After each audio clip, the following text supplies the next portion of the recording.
मलवाली में, और मलवाली में मेरे पीछे जो टीम दिख रही है वो माचोली गेट बेंगलोर से है। और बेंगलोर सुना था कि साहब बेंगलोर से जो टीमें आती है लाजवाब हुआ करती है।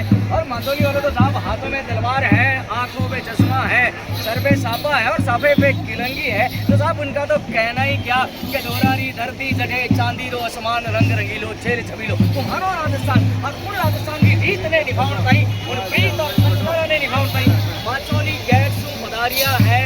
ये प्यारा प्यारा गेरिया अरे साहब हाथा में एक कोनी दो कोनी तीन तीन संग लियोड़ा ताकि चंदारो हबीड़ ऊट वो करे और गेरिया डंडिया रे नाच नाच वो करे। तो साहब यो है मलवाली नो प्राण प्रतिष्ठा आई माता मंदिर प्राण प्रतिष्ठा रो महोत्सव। और अठे साहब गेरिया कोनी पूरी पब्लिक इकट्ठी हुई है।